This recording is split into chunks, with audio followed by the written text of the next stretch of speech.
But இந்த வழக்கமாக Sathyaraj sir எல்லா படத்துக்குமே வந்துடுவார், சின்ன ரோலாக நடித்தாலும். இந்த படத்துக்கு அவர் வராதுக்கு என்ன காரணம்? இந்த சக்ஸஸ் மீட்டுக்கு நீங்கள் பேசும்போதும் அவரோட பேரை மென்ஷன் பண்ணால் முட்டிங்க, அது ஏன் அந்த மறந்தீங்க? இல்லை சார், எல்லா ஆக்டர்ஸும் பொதுவாக நான் நன்றி தெரிவிச்சிட்டேன் சார். எல்லாருமே இதில் ஃபேமிலி ப்ளஸ் இதில் இருந்த சின்ன ஆக்டர்ஸ்லேருந்து சத்யராஜ் சார் வரைக்கும் நான் பொதுவாக எல்லாருக்கும் நன்றி தெரிவிச்சிட்டேன். சத்யராஜ் சார் வராததுக்கு காரணம் டேட்டு இஷ்யூ தான் சார், வேறு எதுவும் இல்லை. அப்புறம் அடுத்த படம் ஒரு சரித்திர படமாக இருக்கும் அப்படின்னு சொல்லிட்டு காளி வெங்கட் சார் சொல்கிறாரு. ஆமாம் சார். அது என்ன மாதிரி கதை, எப்படி இருக்கும் அப்படின்னு சொல்லிட்டு சொல்ல முடியுமா? பேன் இண்டியா படமா? ஏன்னா குறுகிய பட்ஜெட்டில் ஒரு படம் எடுத்திருக்கீங்க, பெரிய படம் வாய்ப்பு ஏதாவது வந்திருக்கா, இல்லை பேன் இண்டியா படமாக சார்? இல்லை, நான் இந்த ஸ்க்ரீன் பிளே முன்னாடி ஃபஸ்ட்டு அந்த பீரியட் ஃபிலிம் தான் சார் எழுதினேன். அது என்னோடய ஷார்ட் ஃபிலிம் புறம்னு ஒரு ஷார்ட் ஃபிலிம் எடுத்தேன், ஒரு புறநான்னு ஒரு போயம் பேஸ் பண்ண படம் அது. ஸோ கிட்டத்தட்ட அந்த போயமோட ஒரு கண்டினியூஷனாக தான் அந்த கதையை நான் எழுதினேன். ஸோ ஃபஸ்ட்டு படத்துலேயே அவ்வளோ பெரிய படம் எடுக்க முடியாதுன்றனால சின்னதாக ஒன்று பண்ணலான்னு தான் இந்த ஸ்க்ரீன் பிளே நான் எழுதினேன்.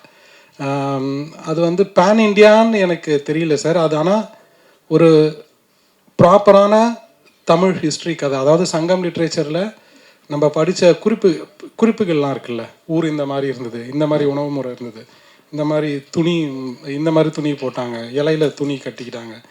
ஸோ என்னென்னலாம் அதில் டாக்குமெண்ட்டாக படிக்கிறோமோ அதுக்கு பேஸ் பண்ணி கிரவுண்டடாக இருக்கும் சார். பீரியட் ஃபிலிம் ஸ்கிரிப்ட் என்கிட்ட இருக்குது. நான் இதெல்லாம் முடிஞ்சதுக்கப்புறம் நான் நெக்ஸ்ட் என்னென்னு பார்க்கணும் சார், அதுதான் பிளான்.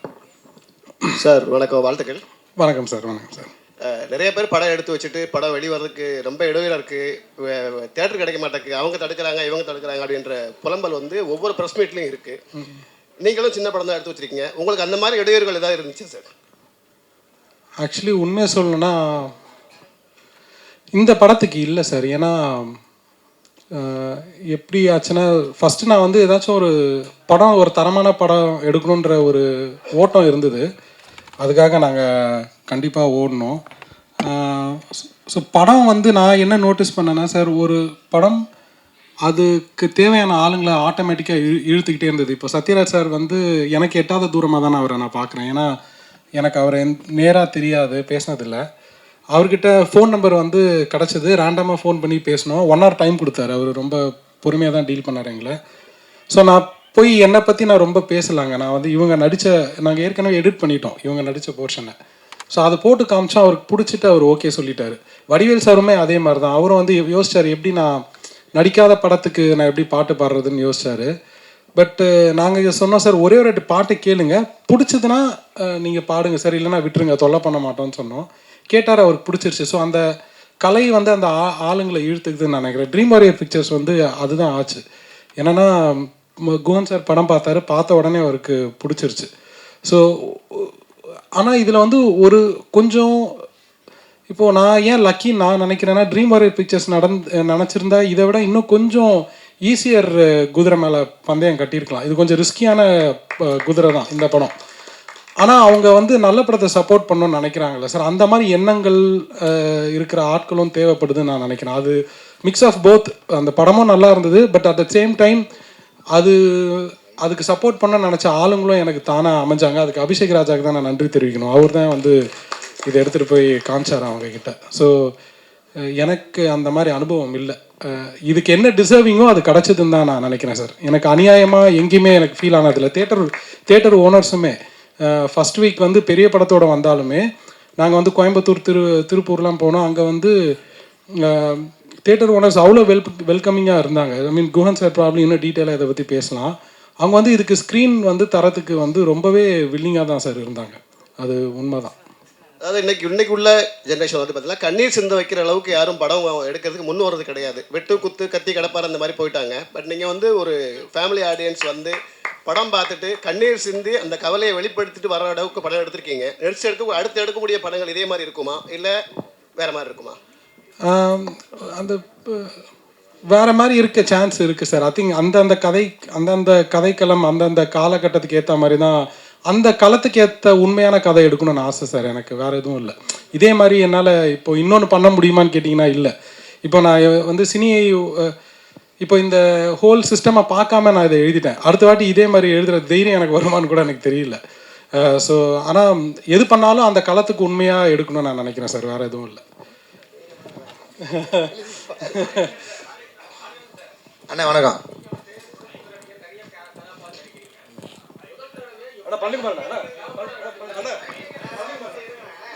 அண்ணா இந்த கேள்வியும் பதிவாயிருக்கட்டும், ஒரு தடவை இதில் கேட்டுருங்க. ஒன்றும் இல்லை, முதல் தடவையாக நீங்கள் ஒரு தகப்பனார் இடத்துக்கு ஒரு பையனுக்கு ஒரு குடும்பத்தில் தலைவனாக ஒரு தகப்பனார் இடத்துல நடிக்கிறீங்களா? இன்னும் தகப்பனார் இடம்னு நடிக்கலாமா? எப்படி உங்கள் கேரக்டர் எப்படி இருக்குன்னு நினைக்கிறீங்க? ஆனால் நீங்கள் இறுதி சுற்று மிஸ் பண்ணிட்டீங்கன்னு நினைக்கிறேன். இறுதி சுற்றுலேயே நான் நடிச்சிட்டேன். நான் அப்போ அவங்களுக்கு 20 வயசு ஹீரோயின், அவங்களுக்கு அப்பாவாக நடித்தேன். நான் அதான் நிறைய படம் அப்பாவாக நடிச்சிட்டேனே. அப்புறம் வந்து நம்ம அநீதியில் ஒரு கைண்ட் ஆஃப் அப்பாவாக இருக்கும், மெர்சலில் ஒரு பையனுக்கு அப்பாவாக நடித்தேன்.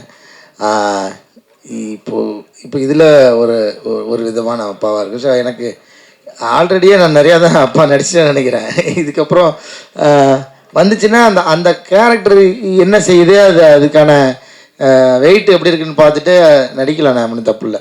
நன்றிண்ணே. அதான் அந்த தம்பி பையன் சொல்லியிருப்பான், அவங்களுக்கு இவன் சொல்லி தான் அவங்களுக்கு தெரிய வந்திருக்கும். அதான் சார் விஸ்வான் சொல்கிறாரு, ஜோஷவன் சொல்கிறாரு. ஆமாம் ஆமாம், அப்பா வந்து இது மாதிரி வந்தார். ஆமாம். ஆனால் டாக்டருக்கு தெரிஞ்சால் அவங்க இன்னும் கொஞ்சம் ஃபீலிங் அதிகமாக வரும் இல்லையா? அதுக்காக தான் கேட்டேன் நான். ஆமாம், தெரிஞ்சு அவங்க ஃபீல் பண்ணுவாங்க. என்னென்னா சார், அவங்க அப்பா கிட்ட கேட்க மாட்டாங்க.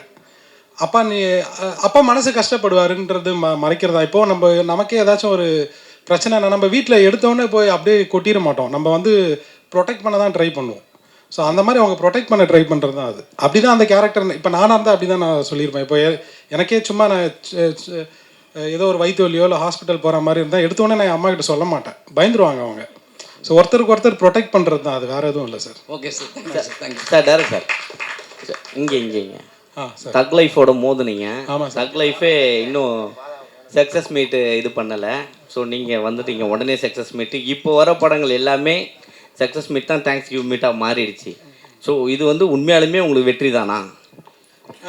இல்லை சார், தக் லைஃபோட நாங்கள் கண்டிப்பாக மோதலை, அந்த வார்த்தை யூஸ் பண்ண மாட்டேன். நாங்கள் வந்து காளி வெங்கட் சார் ரொம்ப அழகாக சொல்லுவார், ஒரு பெரிய திருவிழா தக் லைஃப், அதில் வந்து நாங்கள் பஞ்சு மிட்டாய்க்கு வந்தோம் அப்படின்னு சொல்லுவார். ஸோ இதுக்கான ஸ்பேஸ் இருந்தது சார். இது எங்களுக்கும் டேட்டாவும் இதுதான் ஒர்க் ஆச்சு. இது ஒன்று. ரெண்டாவது, இதை வந்து நான் ஏன் தேங்க்ஸ் கிவிங் நான் சொல்கிறேன்னா, உண்மையிலே எனக்கு சந்தோஷமாக இருக்குது சார். ப்ரெஸ் கிட்ட கிடைச்ச சப்போர்ட், மக்கள்கிட்ட கிடைச்ச சப்போர்ட், எங்களுக்கு வந்து இது pure and pure word of mouth படம் தான் இது. எங்களுக்கு நீங்கள் ரொம்ப பெருசாக எங்களுக்கு ஃபிசிக்கல் ப்ரொமோஷன் நீங்கள் பார்த்துருக்க மாட்டீங்க. நாங்கள் நம்பினது எல்லாமே நியூஸ் பேப்பர், டிஜிட்டல், இதை மட்டும்தான் நாங்கள் நம்பினோம். ஸோ உண்மையிலேயே முழுக்க இது ப்ரெஸ் அண்ட் மக்கள்னால மட்டுமே ஓடுன படம் இது. அதுக்காக தான் நாங்கள் நன்றி தெரிவிக்கலான்னு வந்திருக்கோம் சார். மற்றபடி வேறு எதுவும் இல்லை. இல்லை காலையில் வாங்க பாலா.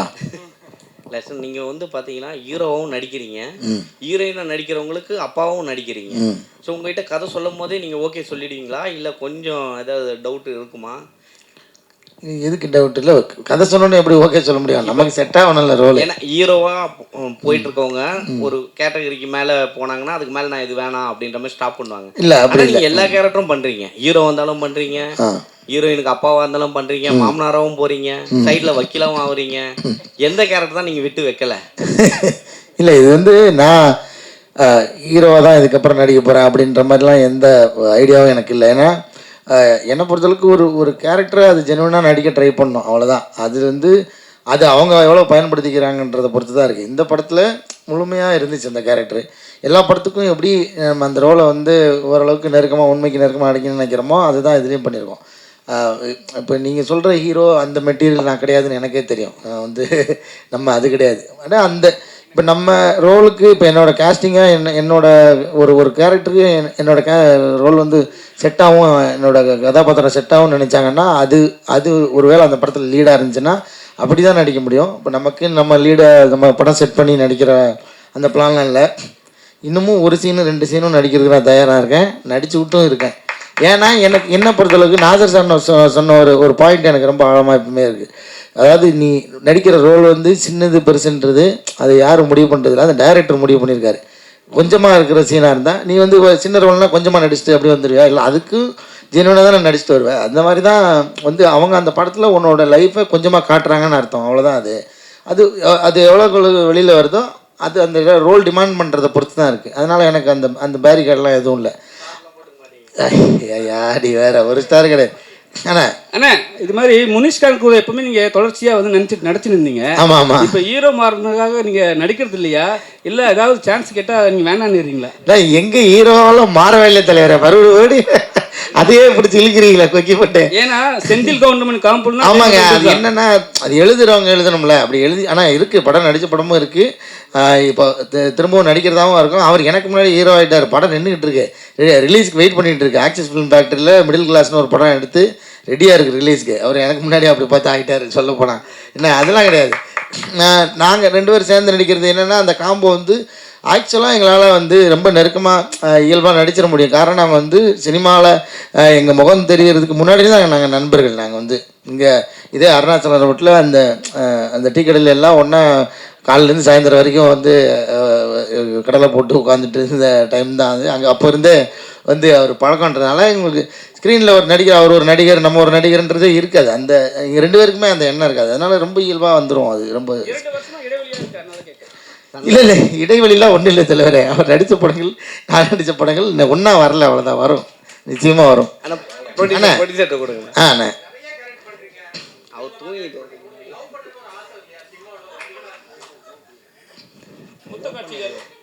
என்ன அருமையான சிந்தனை. இந்த சிந்தனை டைரக்டருக்கு வர மாட்டேங்குதே. இதைத்தான் நான் மைக்கிலையும் புலம்புனேன்.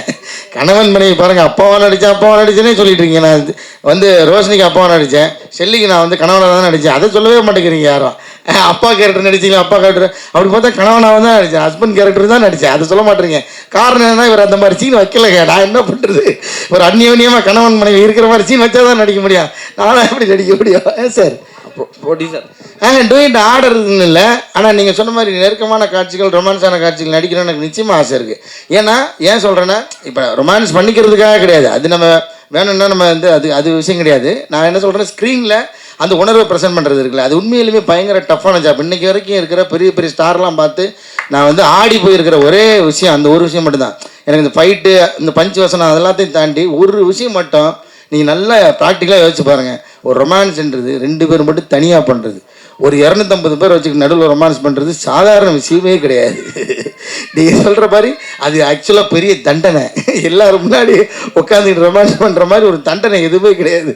அதை நான் இப்பயும் நான் பார்த்து எல்லா ஸ்டாரும் பார்த்து நான் பிரமிக்கிற ஒரு விஷயம் என்னென்னா, இத்தனை கூட்டத்துக்கு மத்தியில் எப்படிப்பா ரொமான்ஸ் பண்ணுறீங்க? ரொமான்ஸ்ன்றதே ஒரு தனிப்பட்ட முறையில் இருக்கும்போது வர்றதாச்சு. அதை கொண்டு வர்றதுக்குள்ள அந்த உணர்வு, அது உண்மையாலுமே பயங்கர சவாலான விஷயம். அந்த சவாலுக்கு நானும் தயாராக தான் இருக்கிறேன். ப்ரொடியூசர்கிட்ட கொடுங்க. ப்ரொடியூசர்கிட்ட தலைவங்கிட்ட கொடுத்தாங்க. இல்லை, சமீபத்தில் பார்த்தீங்கன்னா தலைவனே போயிட்டு ஒரு தனியார் சேனலில் பேசியிருந்தாங்க. சில படங்கள் வந்து விமர்சனம் பண்ணுறதுக்கு அமௌண்ட் கொடுத்து பண்ணுறாங்க அப்படின்னு சொல்லிட்டு. இது சின்ன படம், இது நியாயமாக வெற்றியாக கூட இருக்கலாம். பட் ஆனால் இந்த கருத்துக்கு என்ன சொல்கிறீங்க? இல்லை என்ன கொஸ்டின் கேட்குறீங்க? பெய்ட் ரிவ்யூஸ் இருக்கான்னு கேட்குறீங்களா? ஏன்னா இப்போ நம்ம படம் வச்சிங்க நார்மலான ஒரு யதார்த்த கதை கொடுத்துருக்கீங்க. பட் ஆனால் வெளியே பேசும்போது இந்த மாதிரியான காசு கொடுத்து அவங்க ப்ரொமோஷன் பண்ணுறாங்க அப்படின்ற ஒரு டாக் போகுது இல்லை. ஸோ இதை பற்றி என்ன நினைக்கிறீங்க? இல்லை, ஆக்சுவலாக எனக்கு இந்த படத்தில் எங்கள் அனுபவம் நான் சொன்ன மாதிரி எப்படி ஆயிடுச்சுன்னா, ப்ரெஸ்ஸு சப்போர்ட் பயங்கரமாக கிடச்சிது ஃபஸ்ட்லேருந்தே. அதுக்கப்புறம் மக்களோட வேர்ட் ஆஃப் மவுத் தான் இருந்தது. டாப் ரிவ்யூயர்ஸ் ரிவ்யூ பண்ணலை, அது நான் ஒத்துக்கிறேன். ஆனால் ஏன் பண்ணலன்ற ரீசன் எனக்கு தெரியாது. இல்லைங்க, வேலை பார்க்குற இது நல்லா இருக்காதுல்ல, அது கரெக்டாக இருக்காது. ஆமாம் இல்லை, தப்பாக தெரியும். ஆனால் டிஸ்கஷன் பண்ணலான்னு நாங்கள் பிளான் பண்ணோம். ரோஷினி மேடம்,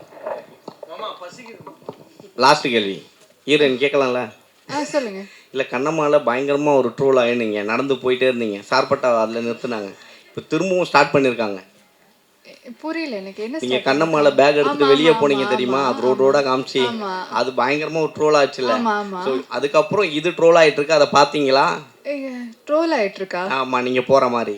அப்படிங்களா? சந்தோஷம் தான். சோ அடுத்து ஏன்னா நீங்க எடுக்கிற சூசிங்கான ஸ்டோரிஸா இது பண்ணிட்டு இருக்கீங்க. இப்போ அடுத்தடுத்து யார் கூட பண்ணிட்டு இருக்கீங்க? இப்போ அடுத்து வந்து விஜய் சேதுபதி சாரோட மூவியில் ஒன்று பண்ணியிருக்கேன், தலைவன் தலைவியில் பண்ணியிருக்கேன். ஸோ அது அடுத்த மாதம், இன்னும் டேட் சொல்ல. ஸோ அதுவும் அடுத்து இருக்குது. இன்னும் நிறைய கதை கேட்டுட்ருக்கேன். ஸோ இந்த மாதிரி ஒரு பியூட்டிஃபுல்லான ஸ்டோரிக்கு வந்து அடுத்து வெயிட் பண்ணுறேன். சரியா? Thank you so much press and media. ஏற்கனவே சொன்ன மாதிரி உங்களுடைய வேர்ட் ஆஃப் மவுத்தில் தான் வந்து இந்த படம் இன்னைக்கு சக்ஸஸ்ஃபுல்லாக ஆயிருக்கு. தேங்க்யூ ஸோ மச் வந்ததுக்கு. ஒரு டீம்